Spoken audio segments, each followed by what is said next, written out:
오늘부터 주일까지, 오늘, 내일, 그리고 모레 주일까지 미라클 기둥 청년들의 수련회가 시작되었습니다. 그냥 수련회가 아닙니다. 미라클 기둥교회 전교인 수련회입니다. 네.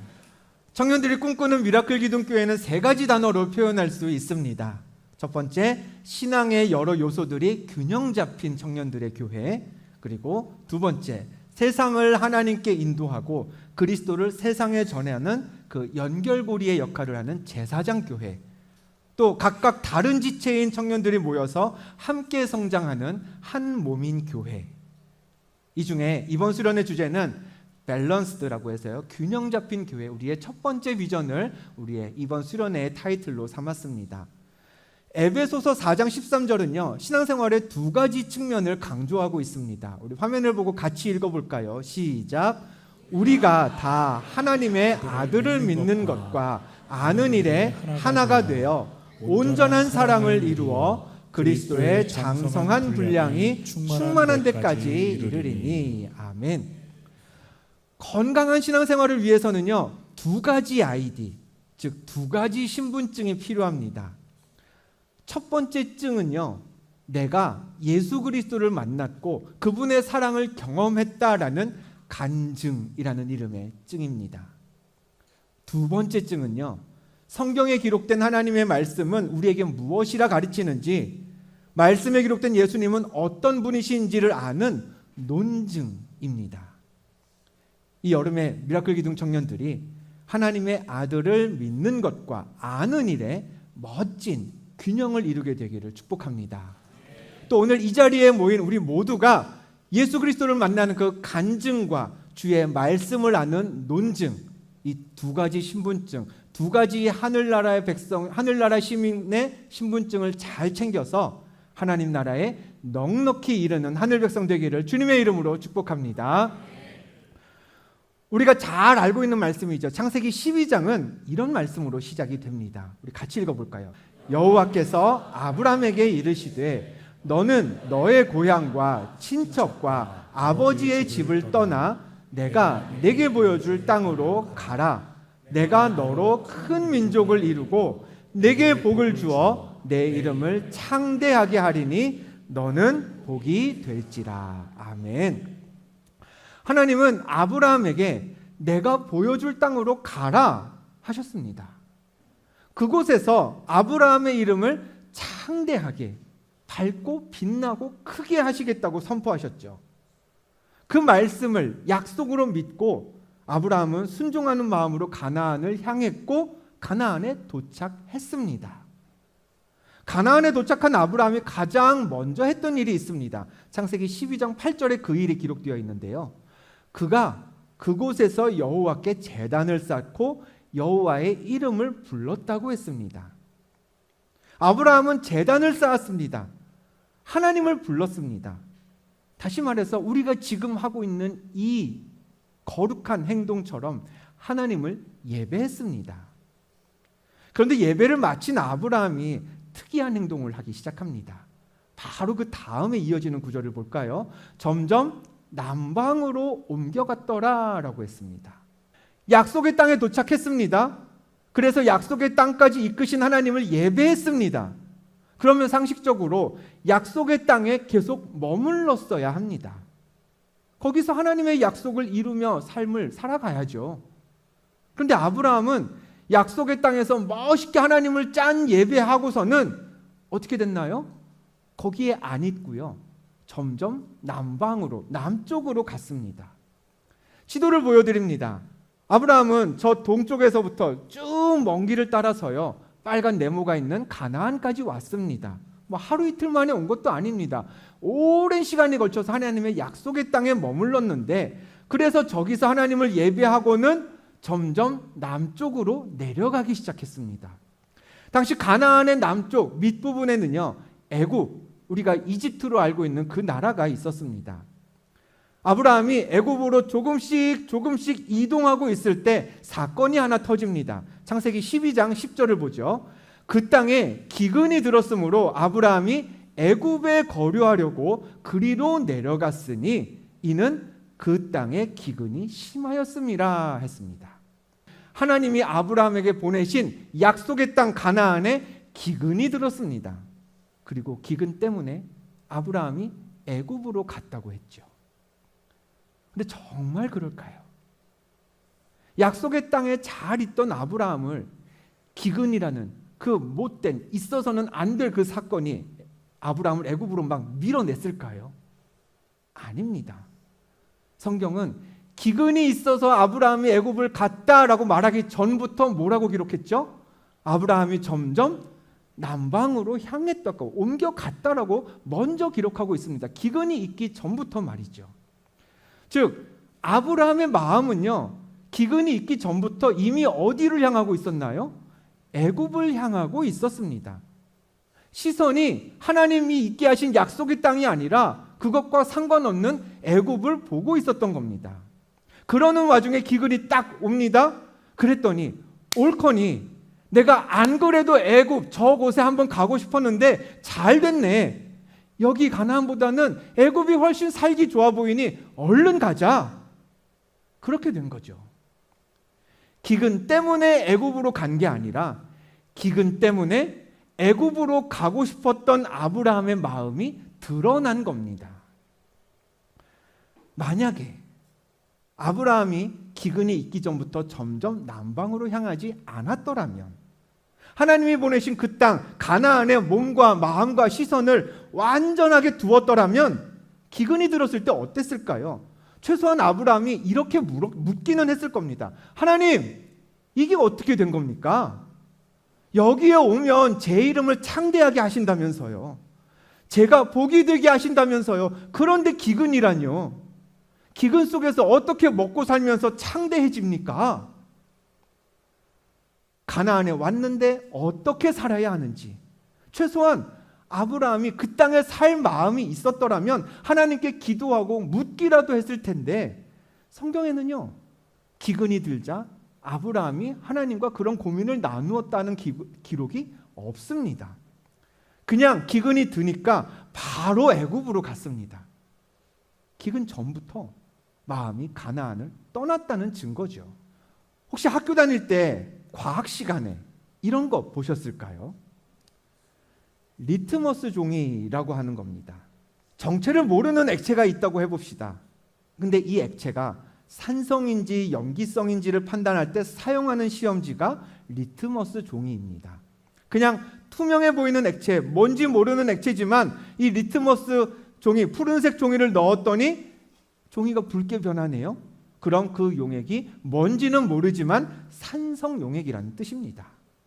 반대로 붉은색 리트머스 종이를 넣었는데 파랗게 변했네요. 그럼 그 용액은 염기성이라는 걸 나타내 줍니다. 아브라함에게는요, 기근이라는 사건이 이 리트머스 종이었습니다. 아브라함의 시선과 마음이 진작부터 남방을 향해 있었어요. 그러나 아무도 몰랐습니다. 어쩌면 아브라함도 몰랐을지도 모릅니다. 가나안에서 아브라함은 그냥 이 땅이 마냥 좋은 사람인 것처럼 하나님을 예배하면서 하나님을 잘 따르는 듯 보였습니다.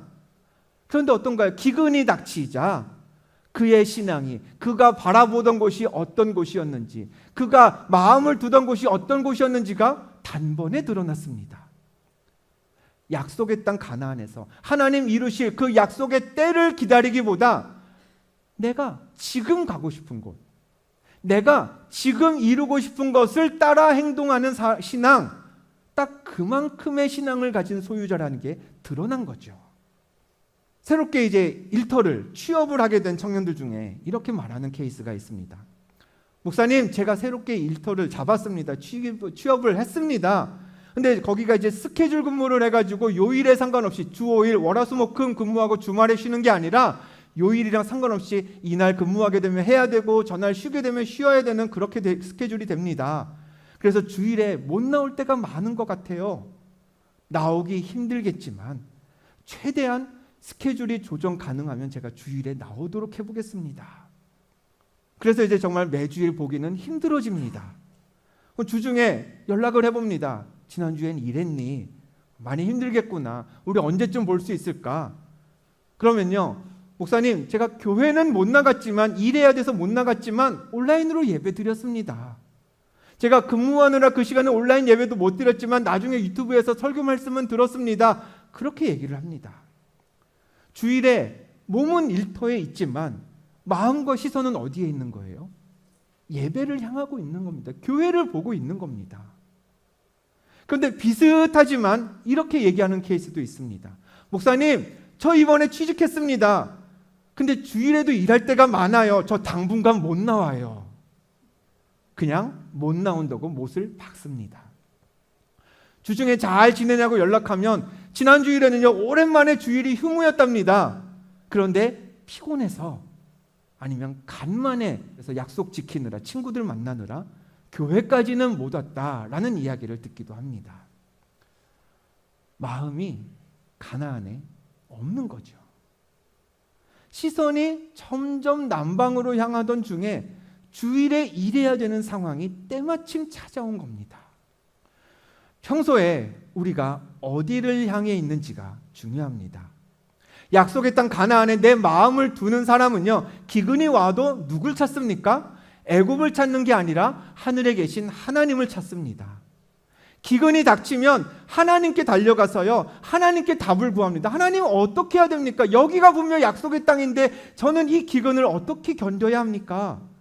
근데 진작부터 남방을 향해 있었으면요, 기근이 오자마자 애굽으로 발을 옮깁니다. 이전에 받은 하나님의 약속 안중에 없습니다. 야, 잘됐다. 이게 새로운 하나님의 뜻이겠지. 망설임 없이 약속의 땅을 떠납니다. 성경 히브리서는 우리에게 이렇게 가르칩니다. 또 약속하신 이는 미쁘시니 우리가 믿는 도리의 소망을 움직이지 말며 굳게 잡고 모이기를 패하는 어떤 사람들의 습관과 같이 하지 말고 오직 권하여 그날이 가까움을 볼수록 더욱 그리하자. 우리에게 영원한 생명을 약속하신 하나님은요, 미쁘시고 신실하신 분이십니다. 아멘이신가요?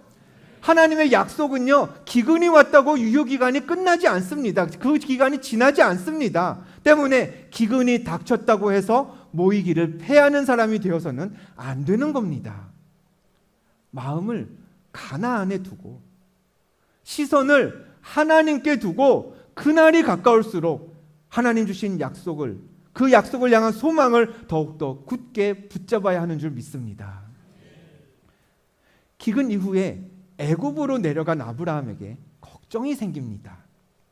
아내 사라, 오늘 본문에는 이제 사레, 12장 13장에는 사레라고 기록되어 있는데요, 사라가 너무 예뻐서 애굽 사람들이 자기를 죽이고 아내를 빼앗아 갈까 봐 염려합니다. 남자분들 그 마음이 참 이해가 되시죠? 다들 그런 걱정 한 번씩 하고 사시지 않으시나요? 네. 우리 아멘 하는 청년들이 있으면 남자 청년들 사람만큼 아름다운 아내를 얻을 줄 믿습니다. 아브라함의 걱정은요, 현실이 됩니다. 애굽의 왕 바로가 사라를 바로의 궁으로 데려갑니다. 대신 오랍인 줄 알던 이 아브라함에게 이제 지창금조로 가축과 노예를 풍족하게 주고 그리고 데려갑니다.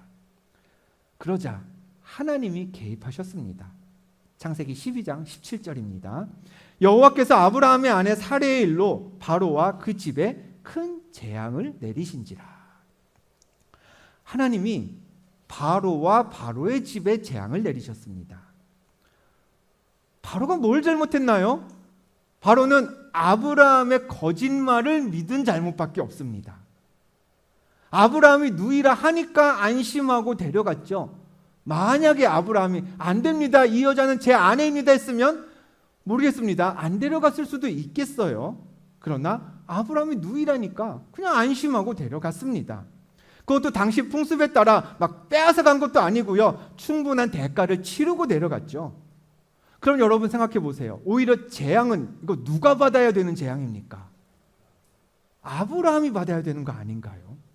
우리는 여기서 하나님의 특징 한 가지를 알 수가 있습니다. 하나님 어떤 분이신가요? 굉장히 편파적인 분이십니다. 하나님의 자녀에게 하나님은 늘 편파 판정을 내리세요. 여러분, 구약 성경 읽다 보면 궁금해지지 않으세요? 왜 맨날 하나님은 이스라엘만 살리고 다른 민족들은 맨날 죽이고 다 멸하시고 그러는 건가? 그렇다고 이스라엘이 하나님 하면 쏙 드는 것도 아닌데 그냥 벌 좀 같이 줘도 되는데 하나님은 신기하게 맨날 이스라엘 편만 들고 얘네들만 살리시고 얘네들만 이기게 하시고 다른 민족들은 이방이라고 해서 맨날 그냥 죽쓰게 만듭니다. 맞습니다. 하나님은요 맨날 속썩 있는 이스라엘만 편드십니다. 이스라엘한테 편파적이세요. 이유를 아시나요? 딱 한 가지 이유가 있습니다. 이스라엘이 하나님의 자녀이기 때문입니다. 지금도 하나님은 편파적이세요. 누구한테? 예수 믿고 구원받은 우리한테 편파적이십니다. 하나님은 우리 편이세요. 예수 이름의 능력을 믿고 그 이름으로 기도하는 우리의 기도는 하나님이 다 들어주시고 응답하시는 줄 믿습니다. 그런데 나무 밑에 가서 비나이다 비나이다 하는 기도에는 하나님 관심 하나도 없으세요. 이유가 뭐라고요? 우리가 하나님의 자녀이기 때문입니다. 하나님의 그 편향적인 사랑을 누리려면요 우리는 이렇게 고백할 수 있어야 합니다. 나의 왕, 나의 하나님이여 내가 부르짖는 소리를 들으소서. 내가 주께 기도하나이다. 또 우리 이렇게도 선포해야 합니다. 같이 읽어볼까요? 시작. 여호와 나의 하나님이여 나를 도우시며 주의 인자하심을 따라 나를 구원하소서. 따라해봅니다. 나의 왕, 나의 하나님. 하나님이요 여러분 그냥 옆집 아저씨처럼 느껴지면 안 됩니다. 늘 자녀 편을 드시는 그 하나님을 향해서 하나님은 나의 아버지십니다. 하나님은 나의 왕이십니다. 하나님은 제 하나님이 아니라 저 옆집 아이 하나님이 아니라 나의 하나님이십니다. 그렇게 믿고 부르짖을 때 하나님이 나의 편이 되어주시는 줄 믿습니다. 나의 하나님을 외치는 우리에게 오늘 하나님의 구원이 임할 것을 믿습니다. 남들이 예배하는 하나님, 성경에 적혀있는 그런 하나님이 아니라 내 아버지, 나의 왕이신 하나님을 찾을 때 그 편향적인 하나님의 사랑이 우리의 간증이 될 것입니다. 나중에 이 바로 왕이 모든 사실을 알게 됩니다. 사라가 아브라함의 누이가 아니라 아내였구나라는 걸 알고는 어떻게 하나요? 곧바로 사라를 아브라함에게 돌려보냈습니다. 창세기 12장의 마지막 말씀인데요. 우리 같이 읽어봅니다. 시작. 바로가 사람들에게 그의 일을 명하매 그들이 그와 함께 그의 아내와 그의 모든 소유를 보내었더라. 아멘. 바로가 사라를 돌려보냈습니다. 사라만요? 아니죠. 그의 아내와 또 무엇? 그의 모든 소유를 돌려보냈습니다. 그러니까 재물도 같이 돌려보낸 거예요. 잠깐이지만 자기가 데려와서 살았으니 살라고 뭐 준 게 좀 있었겠죠. 그 줬던 것을 너 뭐야? 아브라함의 아내였어? 그럼 나랑 같이 살면 안 되겠네? 그럼 다 돌려놓고 가. 이게 아니라 자기가 줬던 것 같이 가져가. 그냥 그랬던 겁니다. 원래 처음에 바로가 사라를 아브라함한테서 데려갈 때도 무슨 일이 있었나요? 바로가 아브라함한테 지참금으로 가축, 노비를 주고 데려왔습니다. 여기서 1차로 아브라함의 재산이 늘었겠죠. 그리고 사라가 돌아올 때, 아브라함에게로 돌아올 때 또 그냥 몸만 오지 않았죠. 재물을 가지고 돌아왔다고 했습니다. 2차로 아브라함의 재산이 늘었습니다. 그냥 우리가 생각하기에는 바로가 아브라함한테 속았으니 전에 사라 데려갈 때 줬던 가축들까지 어이 아브라함 그때 내가 지참금 줬지 가축 노비 다시 가져와 그럼 내가 아내 돌려보낼게 이랬을 것 같은데 그게 아니었던 거죠. 성경에는 그런 얘기가 없습니다. 준 건 준 거고 돌려받은 건 하나도 없습니다. 먼저 누구한테 남는 장사예요? 아브라함한테 2번이나 생각지도 않았던 재산이 막 코인이 완전 비싸지고 주식이 팡팡 올랐어요. 그런 상황에서 오늘 본문 1절과 2절 말씀 같이 보겠습니다. 아브라함이 애굽에서 그와 그의 아내와 또 모든 소유와 롯과 함께 네겝으로 올라가니 아브라함에게 가축과 은과 금이 풍부하였더라라고 했습니다. 아브라함이 네겝으로 향했습니다. 지도를 다시 한번 볼까요? 네게부는 저 파란색 애굽에서 초록색 가나안으로 갈 때 거치게 되는 그 가나안 초입에 해당되는 중간 지역입니다. 근데 아브라함이 지금 가나안으로 돌아가고 있는데 성경이 계속 뭘 강조해요? 아브라함이 그냥 자기 식구들과 돌아갔다 이러지 않고 뭐가 가진 게 많았대요. 많이 가지고 간대요. 그냥 생이별하는 줄 알았던 아내도 돌아왔습니다. 근데 그것만 해도 감사한데 가축도 늘고 은과 금도 풍부해졌습니다. 그러니까 기근 때문에 처음 애굽으로 내려갈 때보다 지금 아브라함은 훨씬 풍족해진 거예요.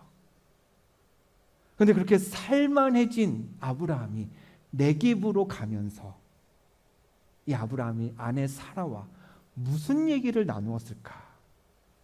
여보, 그래도 우리가 고생은 좀 했지. 특히 자기가 참 마음고생이 많았어. 근데 이거 봐봐, 이게 다 어디야? 여보, 내가 하자는 대로 하길 참 잘했지. 남한테 아내 줘버렸다가 자기가 뭐 하지도 않고 그냥 돌려보내서 받았는데, 그런 남편이 여러분한테, 우리 여자 권사님들, 집사님들, 남편이 이러면은 뭐라 그러시겠어요? 막 손이 날아가시네요. 네. 겉으로는 금이환양도 이런 금이환양이 없습니다. 완전 행운아예요.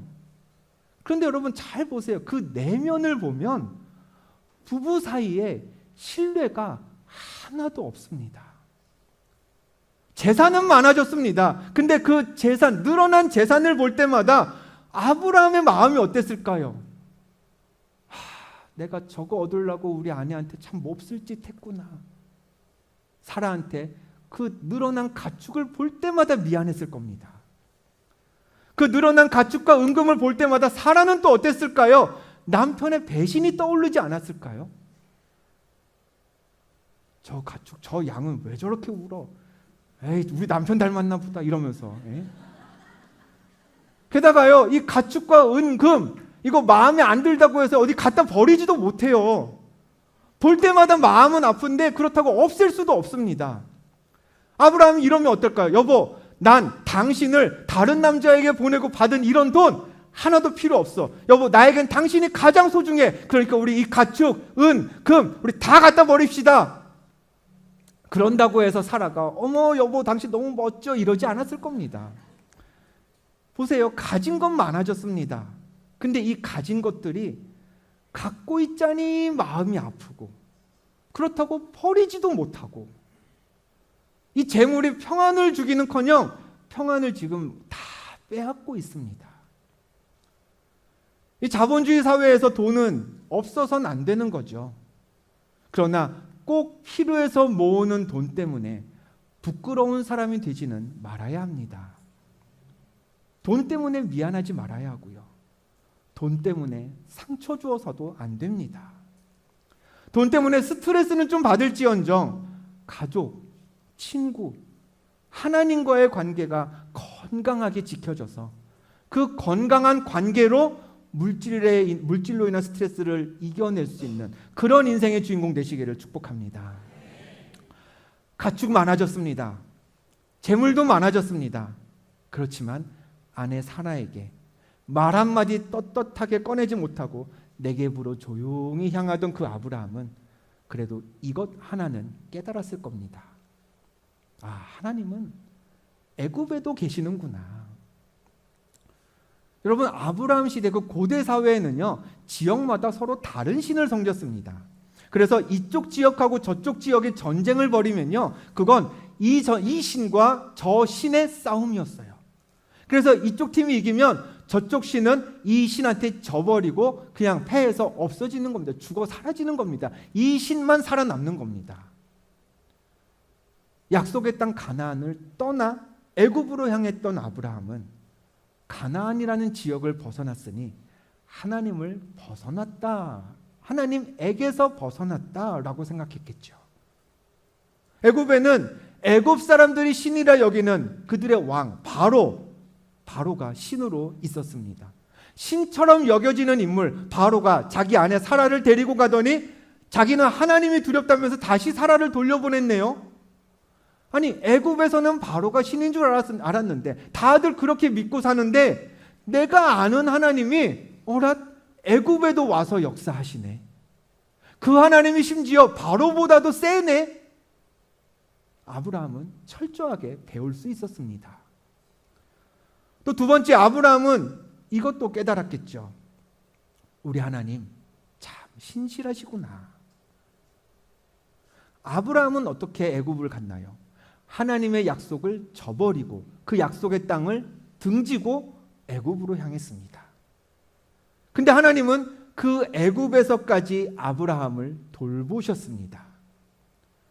애굽에서도 아브라함을 살피셔서요, 아내를 되찾게 하셨고요, 많은 재물까지 얻어서 다시 돌아가게 하셨습니다. 아브라함 시대에도 이 말씀이 있었다면 아마 아브라함이 분명 이 말씀으로 고백했을 겁니다. 로마서 8장 37절인데 우리 다 같이 읽어볼까요? 시작. 그러나 이 모든 일에 우리를 사랑하시는 이로 말미암아 우리가 넉넉히 이기느니라. 아멘. 우리가요 넉넉히 이기기 때문에 하나님이 우리를 사랑하시는 게 아닙니다. 하나님이 우리를 사랑하시기 때문에 우리가 넉넉히 이깁니다. 자녀를 향한 하나님의 사랑은, 그 편파적인 사랑은요 변하지 않습니다. 그게 3000년 전에 아브라함이든 아니면 오늘 지금을 사는 우리들이든 또 가나안에 있는 사람이든 애굽을 간 사람이든 하나님은요 모든 자녀에게 신실하신 하나님이신 줄 믿습니다. 세 번째, 아브라함은 새로운 결심을 내렸습니다. 앞서 아브라함이 처음 가나안에 도착했을 때, 즉 남방을 향하기 전에 제단을 쌓고 하나님을 예배했다라는 사실 우리 확인했었죠. 창세기 12장 8절 말씀 앞부분에 봤던 말씀인데요, 다시 한번 봅니다. 서쪽은 베델이요 동쪽은 아이라. 그곳에서 여호와께 제단을 쌓고 여호와의 이름을 부르더니 했습니다. 베델, 아이, 이 두 지역 사이에서 아브라함이 가나안에 도착하자마자 하나님을 예배했습니다. 이어서 애굽을 갔다가 가나안으로 다시 돌아온 아브라함의 행적을 오늘 본문 3절 4절에서 보겠습니다. 이렇게 기록되어 있어요. 베델과 아이 사이, 아까랑 똑같죠. 베델과 아이 사이 곧 전에 장막 쳤던 곳에 이르니, 아까 나왔던 거기란 얘기예요. 쳤던 곳에 이르니 그가 처음으로 제단을 쌓은 곳이라. 맞죠? 그가 거기서 여호와의 이름을 불렀더라 했습니다. 그러니까 처음으로 제단을 쌓았던 그 베델과 아이 사이 어딘가에서 아브라함은 다시 하나님을 예배한 겁니다. 성경에는 없지만 본문에 이 단어를 하나 집어넣으면 그 의미가 더 정확할 것 같아요. 그냥 제가 임의대로 이걸 넣어보겠습니다. 베델과 아이 사이 곧 전에 장막 쳤던 곳에 이르니 그가 처음으로 제단을 쌓은 곳이라. 그가 거기서 여호와의 이름을 어떻게? 다시 불렀더라. 하나님을 다시 예배했다는 건요, 네겝으로 향하던 아브라함이 이 결심을 했다는 겁니다. 아, 다시 시작해야겠구나. 내가 비록 하나님의 약속을 등지고 남방으로 향했었지만 거기서도 하나님이 나를 돌보셨으니 내가 여기서 다시 예배하고 다시 믿음의 길 시작해야겠구나. 내가 잠깐 하나님의 뜻을 저버렸지만 신실하신 우리 하나님이 애굽에서도 나의 왕이 되어주셨으니 내가 다시 하나님을 섬기고 그분의 약속을 다시 기억해야겠구나. 오늘 여러분은 어떤 마음으로 이곳에 오셨습니까? 우리도 하나님의 약속만 믿고 여기까지 달려오지는 못했을 겁니다. 하나님을 예배하기는 했죠. 그러나 아브라함처럼 잠깐 등을 돌린 적도 있을 겁니다. 아브라함처럼 그냥 내가 살기 위해, 아니 나 혼자만 살기 위해 다른 사람들에게 아픔을 주기도 했을 거고요. 또 그런 이들이 있어서 내가 상처받기도 했을 겁니다. 그러나 오늘 우리도 아브라함처럼 이것 하나 같이 다짐했으면 좋겠습니다. 따라해 볼까요? 다시 시작해야겠다. 네, 우리 다시 시작합시다. 믿음의 길 우리 다시 걸어갑시다. 전에도 제단을 쌓았고 하나님을 예배했던 이곳이지 않습니까? 우리가 다 여기서 전에 하나님을 예배했었습니다. 늘 예배해 왔습니다. 늘 여기서 제단을 쌓았습니다. 그러나 지난번 제단을 쌓고 예배한 이후에 우리는 다 하나님의 약속을 등졌었습니다. 신실하신 하나님을 잊었습니다. 그런데 하나님은 그런 우리를 네겝으로 다시 인도하셨습니다. 왜요? 아브라함아, 너 전에 나를 예배하던 곳 있지? 거기 다시 가보지 않을래? 거기 가서 나를 다시 예배하지 않을래? 너를 향한 나의 약속은 아직 유효기간이 지나지 않았어. 너가 다시 거기에 제단을 쌓고 나를 예배하면 나는 너에게 주었던 약속, 너를 창대하게 하고 네가 복이 되게 하는 그 약속, 나는 계속해서 이루어 나갈 거야. 그러니 다시 네겝으로 가지 않을래? 이곳, 우리가 전에 제단을 쌓았던 이곳에서 우리 그 마음으로 다시 시작하겠다는 마음으로 오늘 하나님의 이름을 불러봅시다.